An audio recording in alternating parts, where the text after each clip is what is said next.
Hello and welcome to this video. I'm Marcus Hayes and today I'm finally going to do the Q&A video that I was supposed to do on Christmas Day. Quite a few more of you have posted questions since Christmas Day, so it's probably better that I left it another week so that more of you can get involved. Originally I was going to do this as a live stream, but to be honest I'm not totally confident in front of the camera, so I thought I'd do it as a recorded video to take the pressure off me. And then it also means that I can cut out any awkward silences and make the video a bit shorter than it would have otherwise been. Because I've noticed on other YouTube channels that the Q&A videos can be quite long. Having said that, it's not like I have millions of subscribers, so I can at least answer every single question that you lot have posted to me. Now I'm going to start off by reading the comments and questions that were put underneath the YouTube community post that I put out. So I'm just going to go through my phone and literally just answer every question. So first we've got Chris Holleran. Big shout to you, mate. He says, have a good Christmas and keep up the good work. And he says that my videos are interesting and informative. Yeah, I hope you had a good Christmas as well, Chris. And thanks a lot for the positivity. Right, so next we've got Ben Birch. Big shout to you, mate. He asks what I do for a living and also, am I more attached to the Mark 1 or the Mark 2? Well, my day job is not very interesting. I work for Royal Mail. And if you're not in the UK, that's basically our postal service. So basically I drive around in a little red van and I pick up mail from post offices, post boxes and companies.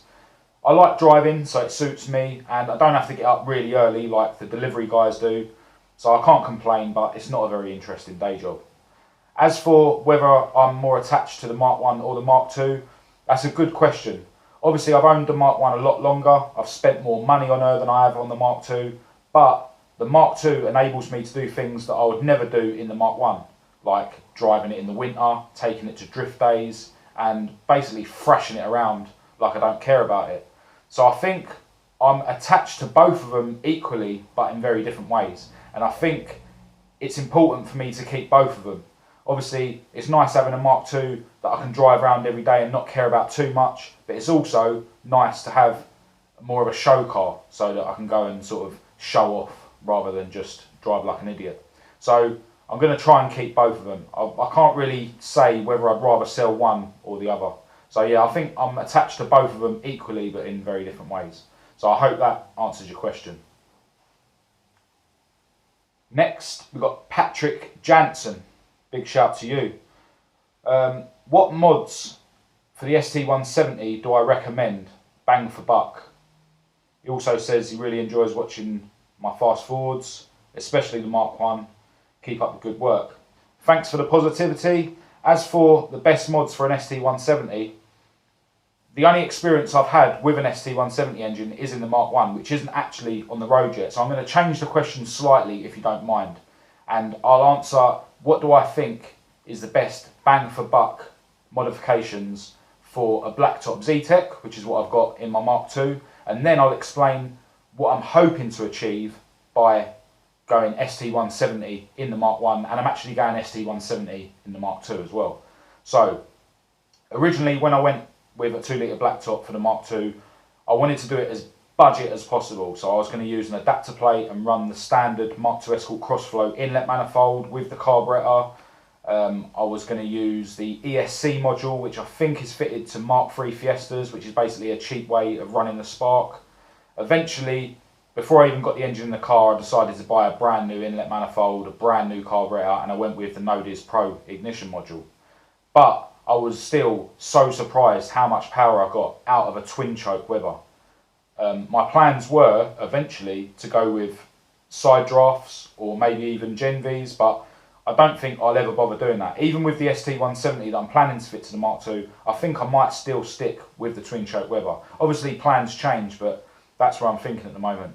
I've heard of people that will put a standard 2 litre Z-Tech in their car and run it on twin 45 Webers and still make the same power that I am. And obviously a brand new twin 45 Weber setup will cost you double, if not a bit more, than the brand new inlet manifold and brand new twin choke Weber that I bought. So I would say that the best bang for buck way of running a 2 litre Z-Tech is definitely going with a twin choke, especially if it's stock internally, because you'll still make 160 brake as long as you get the ignition module mapped properly and you've got a decent inlet and a relatively decent exhaust system, although I'm running an Ashley system on the Mark II, which isn't great. So yeah, that's what I suggest. As for an ST170, what I'm hoping to achieve in the Mark I and eventually in the Mark II is possibly an extra 20 bhp peak power and a lot more low to mid-range torque because of the VVT. A lot of people will say, oh, you know, ST170 is not worth getting because you've got to lock off the VVT, or you've got to buy a module to control the VVT. In my opinion, if you're keeping the engine stock, you might as well pay the extra money to get an ECU that can run the VVT, because from what I've read, it will give you up to 20 brake peak and a lot more usable low to mid-range torque. So I hope that sort of answers your question, and obviously in the future on the channel we'll see whether the ST170 was worthwhile putting in the Mark I and in the Mark II. I'm hoping with the Gen V setup in the Mark I to achieve around 190 brake. I certainly reckon I'll be above 180. Some people say you'll get 200, but obviously it varies depending on what dyno you use. But if I get 190 brake out of the Mark I with a stock ST170 engine, I'll be really happy. And I'm just under 160 brake at the moment in the Mark II with the standard blacktop. So if I can get 180 by the time I've sort of decided whether I'm going to go with a different carb setup or whether I'm going to port the inlet manifold that I've got already fitted to the Mark II to suit the ST170, because the ports are slightly bigger and slightly higher up on the head. So yeah, if I can eventually end up with 180 bhp in the Mark II and 190 in the Mark I, I'll be more than happy, because that is more than enough power to have fun in a lightweight rear-wheel drive car. So yeah, I hope that sort of answers your question. Right, next we've got Big Ben. Big shout to you. He just says that you guys should be thanking me. I disagree. I'm really appreciative of everyone who watches my videos and all the positivity that I receive from you guys, and it just means that it's worthwhile carrying on with the videos. So no, thank you, Big Ben. Bought, Built, Broke says, what first got me into old Fords, and in particular the Escort? Have I ever thought of taking part in auto solos, Targa rallies or night rallies? Keep up the good work, Marcus, long-time supporter of the channel. Thanks for the support and the positivity. What first got me into old Fords? Well, to be honest, when I was 18, 19, I was still driving around in my first car, which was a purple Vauxhall Corsa. And once I've grown out of the idea of turning that into some sort of max power machine with stupid plastic bumpers and massive speakers in the boot, I saved up to buy a classic Mini. Now, I just wanted a car that not many people had got. So I thought, yeah, I'll go with a classic Mini. Also, because they're small, you know, I could get the most powerful one, which was just a 1.3, which would have been relatively cheap on insurance and stuff. That was my thinking behind it anyway. Get a smaller car, it'll be faster than getting, you know, a 1.3 engined Fiesta or whatever else. And like I say, it'll be something that not everyone's got. But when I'd nearly saved up enough money to get a Mini, a guy that I used to go to school with started coming to a couple of like the car cruises that we were going to at the time, and he had a Mark I Escort. And when I saw that, I thought, now that is cool. You know, not many people have got one of them. I didn't really know about them or anything. And I thought, yeah, I'm going to get one of them. So I started looking for Mark I Escorts for sale. And then I sort of thought to myself, you know, it doesn't even matter if it's a bit rusty and that, because it's an old car, it's still cool. Whereas when I was looking for a Mini, I was trying to find one that was, you know, in really good condition. And yeah, but then eventually he decided to sell that Mark I Escort. And that is the Mark I Escort that I bought, and that is Esther. A lot of people over the years have said, oh, you know, you should have like, built a Ringer and put an RS 2000 logbook on it and all that. But the point is that that Mark I Escort is the Mark I Escort that got me into Mark I Escorts, which is why I don't mind that I've spent probably 3 times what it's worth building it. You know, it's not going anywhere. It is the Mark I Escort that made me fall in love with Mark I Escorts, and I still own it. And I think that's really cool. So yeah, I hope that answers your question.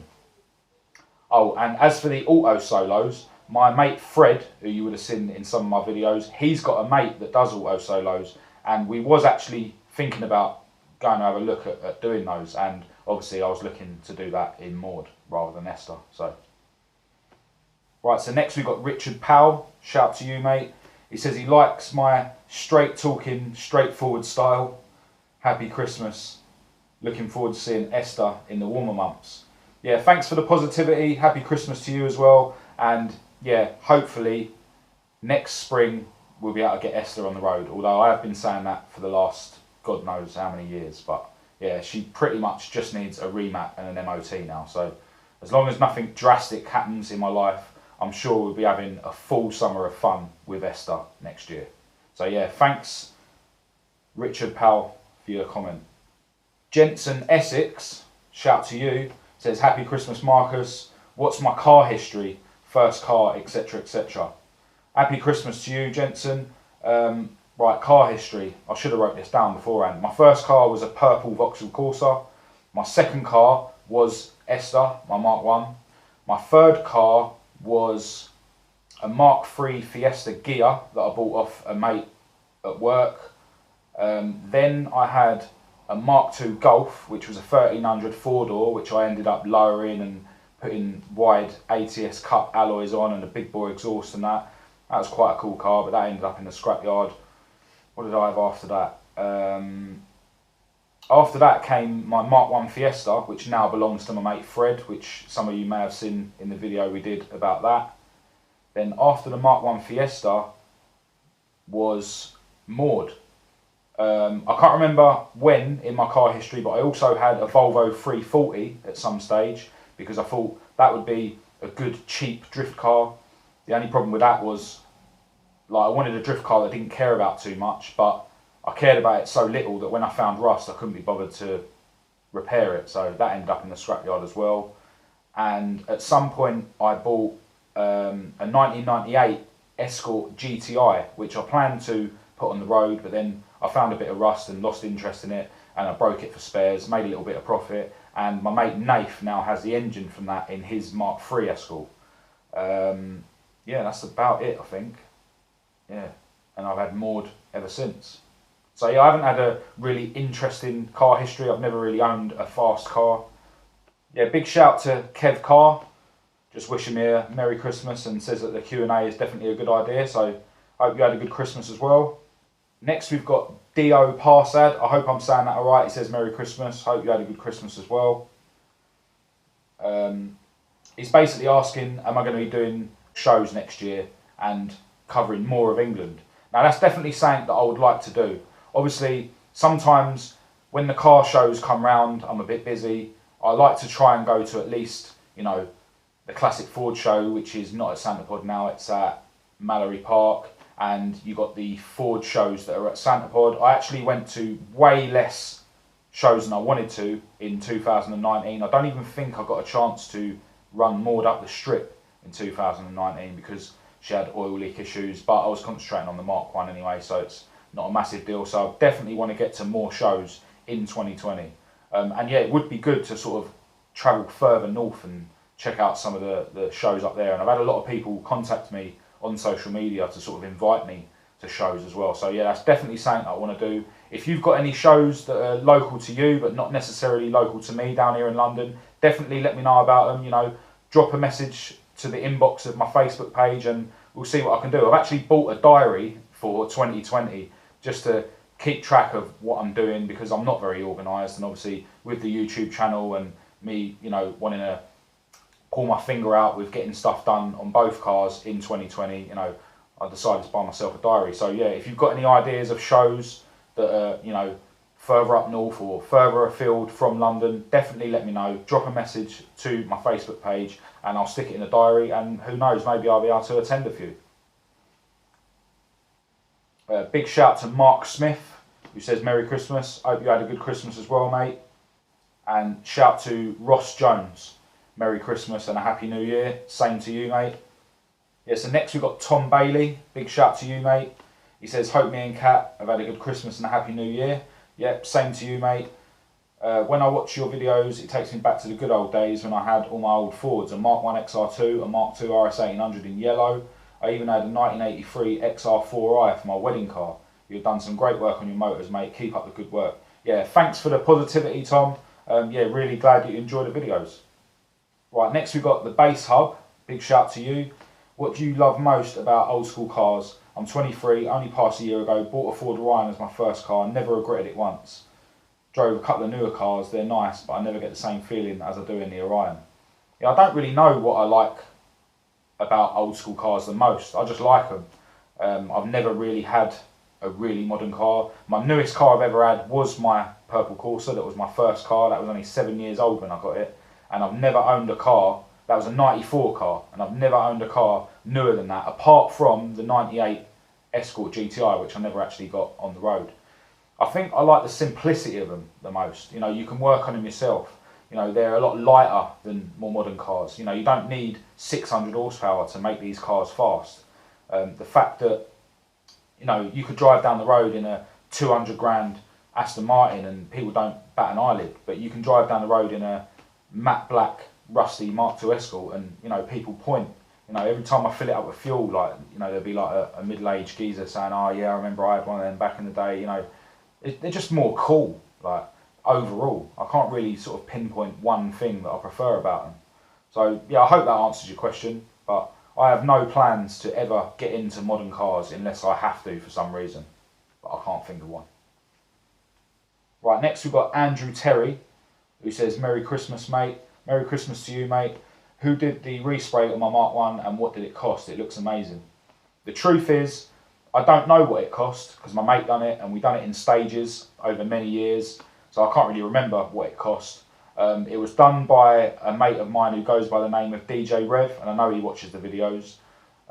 Yeah, but I don't really know what it costs, but he knows what he's doing when it comes to painting cars. Broke for Speed from Canada, shout to you, mate, says Merry Christmas, same to you, and he says that Maud has now got him thinking about importing a Mark II. Well, I think you should. If you get yourself a Mark II, it will ruin your life, but in a really good way. Marty from Adelaide says Merry Christmas to me and Kat. Shout to you, mate, and I hope you had a good Christmas. And he says that my videos are always good to watch. Yeah, thanks a lot for the positivity, Marty, and yeah, I'm really glad that you enjoy the videos. Ant Farley, big shout to you, wishing me and Kat a Merry Christmas. Same to you, mate. He says, is Kat's brother cooking for Christmas dinner because he's a chef? Yeah, Kat's brother and his dad were professional chefs. Christmas dinner was banging. His first car was a bright yellow Mark 1 Escort 1100 Super, and then he had a Mark 2 Escort 1600 Sport. He said he loved his Mark 1, but it couldn't pull the skin off a rice pudding. What was my first car? Well, as I've already said, my first car was a purple Vauxhall Corsa, which me and my mates used to call the Grape. Escort 888 says, good to see you on YouTube. I went quiet for a while. Have a good Christmas and New Year. Yeah, shout to you, mate. Hope you had a good Christmas. Yeah, I do sort of have a break from time to time. You know, sometimes I just need to clear my head, or sometimes, you know, I'm not really doing much on the cars, but I am going to try and keep the videos coming more consistently, especially seeing as I've got so many plans for 2020. James Kissick, shout to you, mate. Says he loves both of my cars. He would love another one, as he had one some years ago. They're great fun. Happy Christmas to me and Kat. Yeah, hope you had a good Christmas as well, and thanks for the positivity. Yeah, get another one, mate. They are great fun. They're going up in value all the time. You know, I'm way priced out of the market now. I don't think I could ever afford another one. You know, you never know what happens, but if you get the opportunity to get one, just buy it, mate. Ian Jordan, shout to you, mate, asks if I prefer getting the back end out to the left or the right. He says he's a left person because of all the practice he's had on roundabouts. I'm the same, mate. I feel so much more comfortable drifting with the back end out to the left, and I think it is just from all the practice on roundabouts. Because obviously in Mexico, the roundabouts go around that way. SD1, shout to you, mate. He says, Merry Christmas to me and Kat. Yeah, I hope you had a good Christmas as well, mate. Daniel Devlin. How many years ago did you buy the Mark 1 off me? I'm so glad you still got it and the amount of work you've done to it. I never had the money at the time to do what you're doing with it now, but it still has a special place in my heart as it was my first Mark 1. Keep up the work and Merry Christmas to you and Kat. Yeah, Merry Christmas to you, Dan. So yeah, Daniel Devlin, that's the guy that I bought the Mark 1 off 15 years ago, I think it was, or maybe 16. 15, 16 years ago. Yeah, he sold it to me, but then he ended up buying a really nice red one. So I think that might have been part of the reason he sold it. But yeah, good to know you watch the videos, man. One day, hopefully I'll take you for a spin in it. 01 Fozzie S, shout to you, has got a really good question. When is Kat going to drift? Hopefully one day. I will continue to try and persuade her, but I haven't been successful yet. James Darney, shout to you, saying Merry Christmas and Happy New Year. Yep, same to you, mate. Fiesta Hayden, Merry Christmas, mate. Loving the videos, keep it up. What's my New Year's resolutions for the escorts? Yeah, Merry Christmas to you. Glad you enjoyed the videos. Thanks for the positivity. What are my New Year's resolutions for the escorts? Well, I want to get to more legal drift days in the Mark II, definitely. And I want to get the Mark I on the road. I think they're the two main things that I'm focusing on. There's a lot of work to do on the Mark II and not so much to do on the Mark I. So we'll see how it goes, but that's the two things I want to try and get done for 2020. And Rob Lincoln, Merry Christmas to me and my family. Straight back to you, mate. Quite new to the channel and loving it. Yeah, welcome to the channel, Rob, and thanks for the positivity. Right, so that is all the comments that are on the community post that I put on YouTube. So now I'm just going to go to my Facebook page, and I put 2 posts on there asking for people's questions. So I'll just scroll down to the first one that I put up. Right, so first we've got John Willis. Shout to you, mate. Says, loving the videos, and that's one very nice Mark I. The fact you drive the Mark II properly is brilliant. Keep the videos coming. Yeah, thanks for the positivity. And he wants a shout out to himself, John Willis, Mark Young, Barry Jackson, Richard Hubbick, Keith West, and Greg Anthony. So yeah, shout out to all you lot, and thanks for the support. Paul Hughes. I think Paul Hughes is one of the guys that I met at the Classic Ford show in 2019. So shout out to you, mate. He asks, how can I eat so much and not get fat like him? I don't eat that much. It's just that every time I do eat something when I'm making a video, I just put it in the video, because why not? But I'm getting there. I need to lose some of this for the drag racing in 2020, I think. So yeah, shout out to you, Paul. Jamie Dove says, really enjoy watching your videos. Yeah, shout out to you, mate. Thanks for the positivity. And he asks, Greggs or Subway? Now that's a good question. There was a time where I'd eat Subway on a daily basis, and Greggs was more of a sort of spare of the moment thing every now and again. For some reason, whenever I go to the bakery, I always seem to be able to find a Wenzel's easier than finding a Greggs, and I think Greggs is better. Their sausage rolls are definitely better. The Wenzel's ones are a bit dry. So if I had to choose between Greggs and Subway, I'd probably say Greggs, because I've had more Subways in my time. But you know, Subway was more of a regular thing for me at one time in my life. But nowadays, I don't need to have a Subway every day for work, because Kat makes me lunch for work, which I really appreciate. So yeah, shout to you, Jamie. I hope that answers your question. Gary Cox asks, when am I going to wash the soot mark off my garage door? I actually did have a go at washing it off recently, and it's a lot more difficult than I thought. I'm going to have to get some serious cleaning products on it to wash it properly. We might actually be giving up that garage soon, because Kat has bought another flat somewhere else which has got a garage with it. So yeah, I think I'm going to have to clean it before I give it back to the company we're renting it off. But yeah, good question. Rob McKinley asks, how do I not lose the love after all the times Maud has gone wrong? That's a good question. I just love old school Ford Escorts, and if it means that I have to, you know, put a little bit of blood, sweat and tears so that I can drive a Mark II Escort every day, then it's worthwhile. I'd rather have to go through all the stress of fixing Maud every time she goes wrong than have to go out and spend thousands and thousands on a boring modern car, and then have to spend thousands and thousands every time it goes wrong because I can't fix it myself. So I hope I never lose the love for old school cars, even if they keep going wrong. Jason Huskinson asks what I do for a day job. Like I said earlier, I work for Royal Mail as a collection driver. Jonathan Shelley, biggest Escort influence, rally, race or street? Favourite Escort driver from back in the day? Biggest Escort influence, rally, race or street? I don't really know how to answer that question. I was never really like an Escort enthusiast until I saw Daniel Devlin with the Mark 1 Escort that I eventually ended up buying. I suppose you could say DJ Rev, the guy that painted my Mark 1, was a bit of an influence, but that was after I'd already bought the Mark 1. And then I met him, and then he showed me about body work, and I saw his mint yellow Mark II RS 2000, which then made me want to go down the route of making my Mark 1 absolutely mint, which is something I wouldn't do nowadays if I ever built a car. Before buying an Escort, I didn't really have any Escort influence apart from Dan Devlin, the guy that I bought the Escort off. Favourite Escort driver from back in the day? Again, I'm too young to remember the people that used to drive Escorts back in the day. I haven't really looked back on it enough to have a favourite driver. So yeah, I can't really answer that question. So sorry about that, but shout out to you anyway, and thanks for your question. Tony Colwell, shout out to you mate, asks, if money was not an issue, what would be my dream car build? What engine and what modifications? Right, I'm going to say I would build 3 cars. One for drag racing, one for drifting, and one as a daily, which would be rally spec. And I think having a rally car as a daily car would be quite suitable for the speed bumps and that we've got in and around London. Right, first, the drag racing car. It'd be a fully space-framed tubular chassis with a fiberglass Mark 1 Escort shell.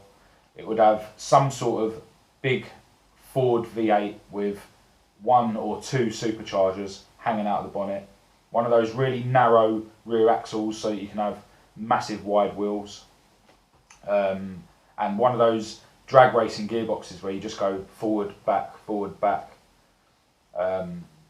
The drift car, again, tubular chassis. I think I'd go for a carbon shell, which I'm guessing is possible because they've obviously got the moulds to make the fiberglass shells. And I think it'd be sensible to run that on all Nissan Silvia S15 suspension parts. Now, I wouldn't want to just put an Escort shell on an S15 floor pan. Like I say, I'd want it to be tubular chassis, space framed, and made to take all the S15 suspension. Engine would be 2JZ, 1000 bhp, should be adequate. Probably a 7-speed sequential gearbox, rear mounted radiator. Yeah, so I think that would be a sick drift car. And as for the daily stroke rally car, I think that would have to be a Mark II Escort, and it'd be fully Group 4 spec, and I think it'd be rude not to fit a Cosy in there. And I think nowadays you can get about 900 brake out of a Cosy if you've got a big enough wallet, so yeah, I'd go for that. And I think that would have to also have a sequential gearbox, 6-speed sequential gearbox, Atlas axle, every bit of carbon that's available for a Mark II Escort. Now, as for colours, I've always said if I was rich, I would have a fleet of Olympic blue Escorts. But the other day, when I saw this question and I was thinking about it, I thought it'd be quite cool to have them parked in the garage with 2 Olympic blue ones and a white one in the middle. So the 2 Olympic blue ones would have white accents, maybe white wheels, white stripes or whatever, and then the white car parked in the middle of them would have Olympic blue accents. Now, I think because you've got the Fraudster already on the drag racing scene, I think I'd make the drag racing car the white car, and then the other 2 would be Olympic blue. So yeah, if my lottery numbers ever come in and I've got a spare $1 million, there'd be the 3 cars that I'd build. And I reckon I could build them for $1 million as well. So yeah, thanks Tony for your question. Andy Brace says, keep up the good work. Shout out to you mate, thanks for the positivity. John Parry says, Merry Christmas. Shout out to you and hope you had a good Christmas as well. Great videos. Mark 1 is mint and the Mark 2 is a great driver's car by the looks of it. Yeah, thanks for the positivity. His question is the Mark 2 expensive to run as a daily?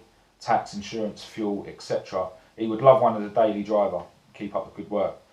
Now, whenever I'm talking about owning a Mark 2 Escort to like the haters or people that don't understand and people who wonder why I'm driving around in a Mark 2 Escort every day, I always, emphasise the fact that there is no road tax. Yeah, it's free road tax because it's over 40 years old. the insurance is £370 a year, including unlimited mileage, including breakdown cover, and including all modifications declared. The MOT, I could probably register that as MOT exempt, but I choose to have my mechanic friend look at it once a year, just in case there's something that I've missed. So when you look at it like that, it does seem quite cheap. But realistically, I drive about 30 miles a day to work and back, 15 miles there, 15 miles back, and it probably costs me about a tenner a day in fuel. Granted, that's probably partly down to the way that I drive it, but you know, I know people at work that are getting to work all week for less than 20 quid. You know, I can't get to work for 2 days for 20 quid. So that side of it is expensive. Then obviously, because it keeps going wrong, if you're not someone that's going to fix the car yourself like I do, you know, the repair bills would start totting up. So I reckon it's definitely more expensive for me to run the Mark II than it would be to go and get a nice new car on finance, you know, which will probably come with free insurance. It will be really cheap on fuel, etc, etc. So I think you have to be really into them to bother doing it, but you know, it is really cheap on insurance and you don't have to pay road tax, which is good. So yeah, I hope that answers your question.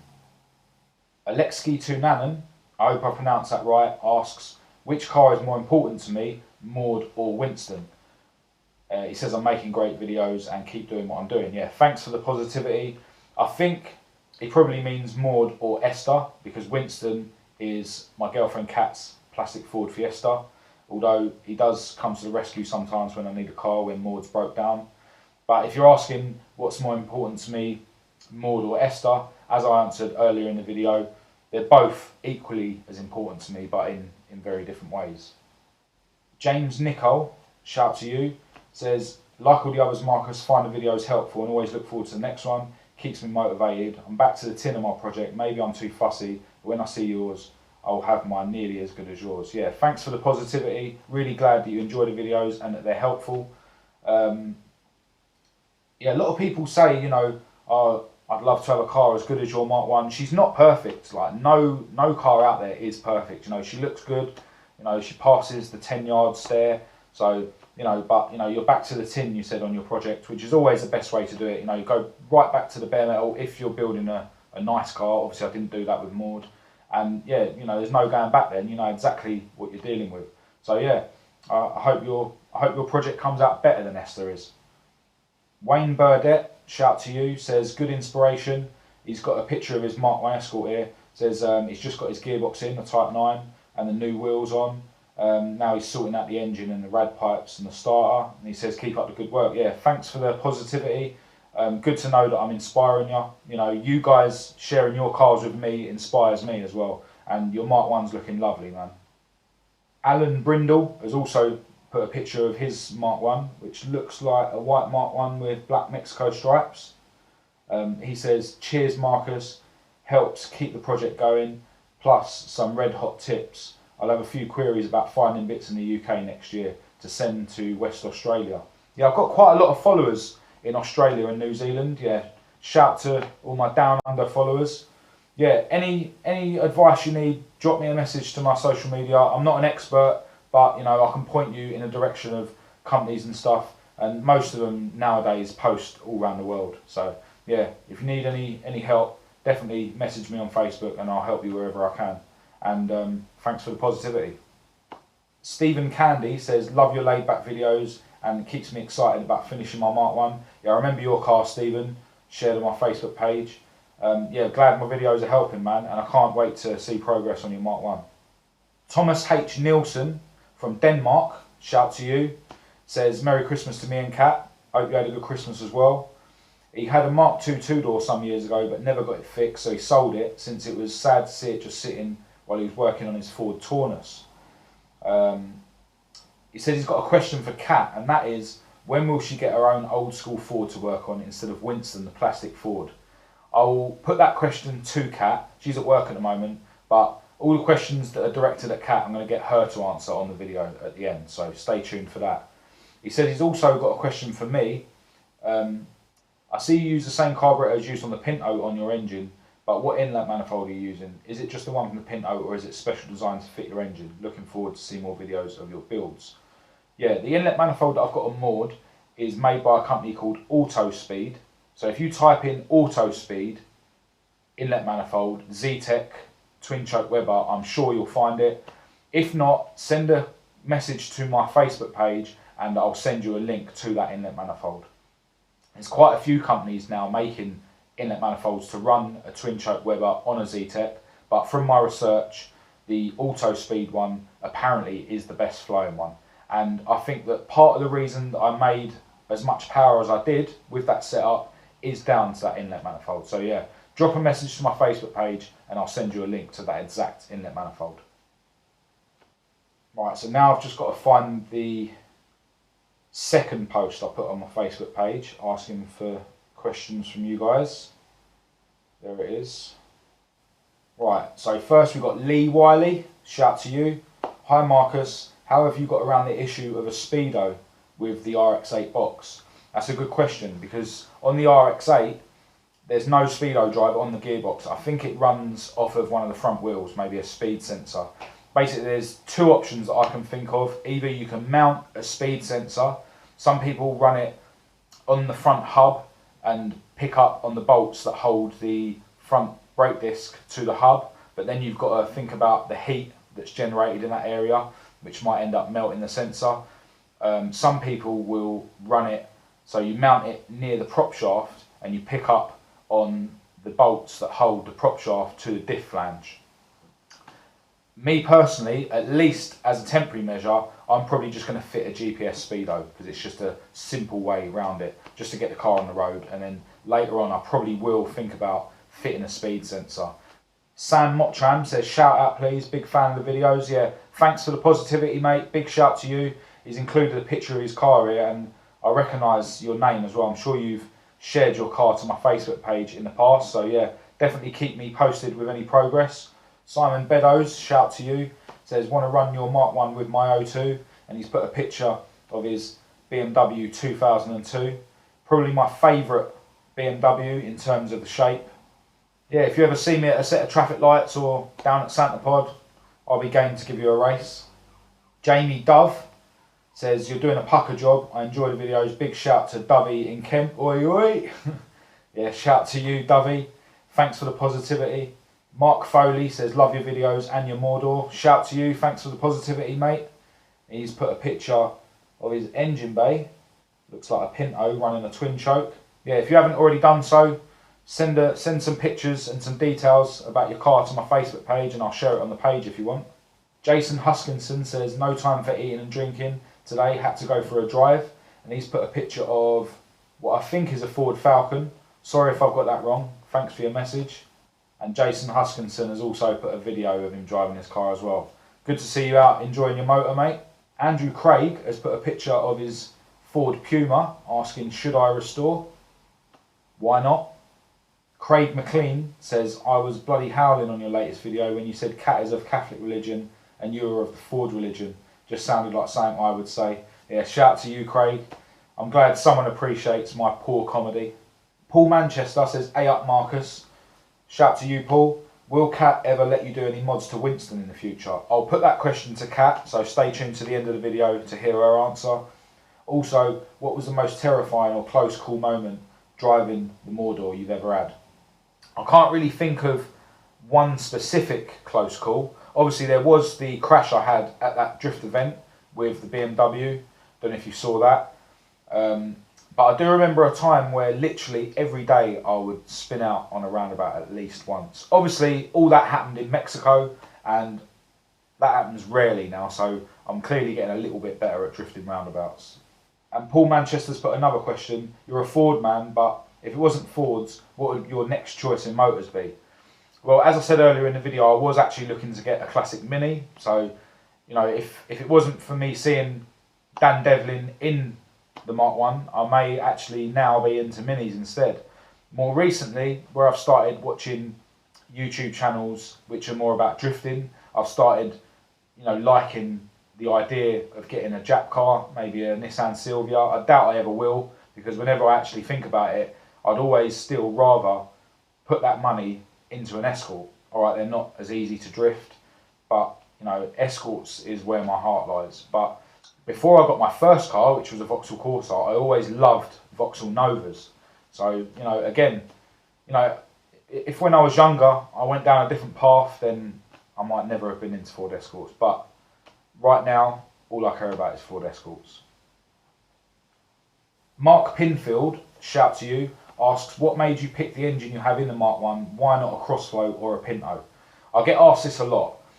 The fact is that to get proper power from a Pinto or a Crossflow, you need to spend thousands and thousands and thousands. And then when the engine goes bang, you've got to get another block, have it machined, and spend thousands and thousands and thousands again. So basically cost is why I've gone with Zetec's. You can convert the car for a couple of grand, and that's buying good bits. If you can make bits yourself, you can convert the car for peanuts. And then, put a £200 Zetec stock engine in, make 160 brake. When it goes bang, go to the scrapyard, another 200 quid, get another engine, and you're back on the road. So cost is the reason that I've gone with Zetec's. Gordon Eastman, who is an exile in North Wales, trying to keep an old Escort from dissolving in the rain. Yeah, big shout to you, mate. He's put a picture of his Mark II, and I recognise that car as well. I think that was shared to my Facebook page. And Philip Asprey has commented on Gordon's comment, so shout to you as well. Stephen Candy, who I mentioned earlier, shout to you, who's really excited that his Mark 1 is very close to being painted after 7 years sitting on a pallet before he bought it as a bare shell. Great videos, keep them coming. Yeah, thanks for the positivity, Steve. And I'm looking forward to you sending me some pictures of your car when it is painted. Paul Jeffries says, hi Marcus, I've been following your channel for a while now. Shout to you, mate, thanks for the support. I don't own an Escort, but a few of my mates do. I've always been into the classic minis, and I have a fast road / track mini at the moment. It was always a great laugh in the 80s with the Escorts versus the minis. Great fun. And he's actually put a picture of his track mini, which looks pretty epic, it has to be said. Pete Busby, with his red 100E. I recognise that car from my Facebook page as well. Massive shout to you, mate. Nicole, Gordon and Brad from Scotland. Shout to you. Keep up the good work, mate. All the best for 2020. Yeah, same to you. Thanks for the positivity. Lachlan Cormac. I hope I'm pronouncing that right. Shout to you, mate. Hey, Marcus. Love your videos and your cars. This is my Mark II Mordor getting ready for a paint job in Dunedin, New Zealand. I recognise that car from my Facebook page as well. Yeah, massive shout to you, mate. Thanks for the positivity. Saying you do seem to have a good following of Escort enthusiasts from New Zealand. I'll be updating you next month, hopefully, with the progress of my Zetec Turbo Mordor Mark II Escort build. Yeah, looking forward to that, mate. Yeah, definitely send me some pictures over when you get a chance. And shout to you as well, Adam. Robbo Howard says, shout out to the Ford 100E with a Zetec Turbo for around 400 bhp. And he's put a picture of 200Es, actually. Shout to you, mate. Adam Scott Watson says, how much did you pay for the paint job on your Mark 1 Escort, and when will you be showing us your dad's classic car? As I said earlier in the video, I don't actually know how much the Mark 1 cost, and that was done by my mate DJ Rev. And when will I be showing my dad's classic car? Yeah, I mentioned in one of my earliest videos that my dad has a Mark III Escort. It's a 1985 1600 Auto. Now, since my parents moved to Northampton, that car has just been sitting in the garage and my dad hasn't even driven it. It's got a couple of little rust holes that need to be dealt with, so he's not actually sure whether he's going to sell it or whether he's going to get me to fix it up and put it back on the road. But at some point in 2020 we're going to move the car to my dad's new place, and then he can decide what he's going to do with it. But I'll definitely get it on the channel at some point. And that is it from that post. Now, there was a few questions that I came across that were posted not on the posts where I was asking for people's questions. So I'll put them in a folder on my MacBook. Weirdo Baggins, shout to you, who has sent a picture of his two Focus RSs. He's got a Mark II and a Mark III Focus RS. Lucky man. My question to you, Marcus, is if you was held at gunpoint and told if you didn't impress them with your dance moves, you would be killed, what dance moves would you bust out? Well, I'd probably be killed, mate, because I can't dance. But now, it'd probably have to be some sort of version of the Running Man, wouldn't it? You know, everyone can do the Running Man, can't they? Yeah, shout out to Thack Sport, another one who's been sharing his car on my Facebook page. Looking forward to the updates with your new engine you've got planned. Are you going to come to Skid Pure Ford? Going to be good having a skid together. Yeah, I've never been to Pure Ford, so yeah, I'll definitely try and come to that in 2020. And yeah, it'd be good to get out on track and have a skid as well. Shady AD says, I hope you had a brilliant Christmas, mate. Yep, same to you, mate. Can't wait to see the Mark 1 in Mexico. And are you going to rebuild Maud and make it look as good as the Mark 1? Anyways, keep up the good work, mate. Yeah, thanks for the positivity, Shady AD. I've got no plans at all of making the Mark 2 look pretty like the Mark 1. I want to get out and do more drifting in the Mark 2, so it's better to keep her looking ratty. And yeah, I can't wait to take the Mark 1 to Mexico either. Hopefully in 2020, we'll be able to take the Mark 1 to Mexico. Ford Sierra 2.1 says, what made you choose the single carb over a pair of DCOEs? And are you going to do any internal mods in the new Z-Tech in the future? Cheers and keep up the good work. Yeah, shout to you, Ford Sierra 2.1. Thanks for the positivity. I've got no plans to do any internal work to any of my engines at the moment. Maybe one day I might sort of go with like a ported head and a set of cams or something, but I've got no plans for that at the moment. And the reason I went with a twin choke Weber rather than a set of side drafts originally was because of cost. I wanted to keep things as cheap as possible. Although, as I said earlier in the video, I did end up buying a brand new carb instead of using the second-hand one I had, but it's still a lot cheaper than buying a brand new set of side drafts. And the reason I've kept it this long is because it made good power. I was so surprised to make just shy of 160 brake on a twin choke. And as I say, there are people out there that make 160 brake with side drafts. So yeah, I think a twin choke Weber on a standard Z-Tech is the way to go. And the twin choke will use a lot less fuel than side drafts as well, but they don't sound as nice. So maybe I'll go side drafts with the ST170 engine that I've got planned for Maud, but I'm not sure yet. I'm not sure, I've got to make my mind up. So yeah, I think that is pretty much all the questions on all the posts that I put out asking for your questions. I think there was 2 questions in total that were directed at Kat. So once she gets home from work later, I'll sit down with her and she can answer those questions. So I'll see you in a few seconds.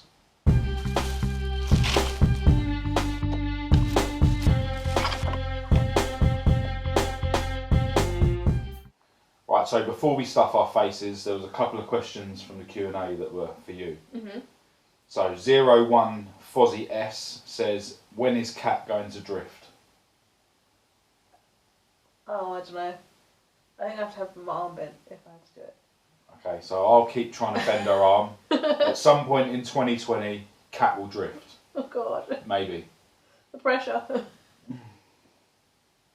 Or at least do some donuts in a car park or something. Baby steps. Paul Manchester asks, will Kat ever let you do any mods to Winston in the future? No. So. No. He's the superhero of the family.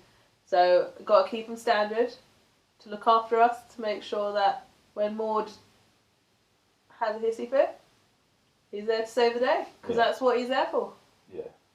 I do keep mentioning, we should get a set of wheels and get some lowering springs for him, but Kat's adamant that he's staying standard, and I think it's probably quite a good idea, because when Maud does break down, Winston's nice and reliable, boring, but reliable, and he does save the day.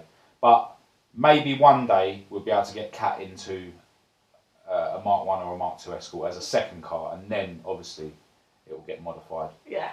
Although, because Kat's Italian, I think it'd be quite cool if she got one of them old school Fiat 500s, the R-Bath ones. I think that'd be pretty cool as well, but we'll see. Kat's not really a petrol head, so it's not really like top of her agenda to have a cool car. Have a cool car, thanks. Alright, and finally, Thomas H. Nielsen from Denmark asked, when will Kat get her own old school Ford to work on instead of Winston the plastic Ford? Well, it's not going to be... Yeah, so I won't have an old school Ford instead of, but if I was to win a lottery, I would have as well as. Yeah. In Mark 1, I would have purple. Metallic-y kind of purple. Yeah. The 1300E Mark 1s that came in metallic purple, they look pretty, Oh, no. You like that colour anyway? I like that colour, yeah. And then that's about as far as it goes from my knowledge. And fun fact, when Esther came out of the factory, Oh, yeah. She was a metallic purple 1300E, but it was sprayed white at some point. When I got her, she was white, and now obviously she's Olympic blue. So yeah, when one of us wins the lottery, we'll get Kat a metallic purple 1300E. Yeah. Or if we get like millions of subscribers, and then yeah, whichever comes first. Yeah. Right, so that's the end of the Q&A video. I hope you enjoyed it. I certainly did. Maybe it'll be something I do again in the future. Who knows? Massive thanks to everyone for your continued support of my channel. If you thought this video was any good, please do give it a thumbs up and a share. If you didn't, give it a thumbs down. Click subscribe and activate the notification bell to be kept right up to date with any other videos that I post in the future. Make sure you check out my Facebook and my Instagram, and I'll leave the links you need for that in the description as well, along with my email address for anyone who wants to get in touch with me. But from me and Kat, until next time, thanks for watching. Happy New Year!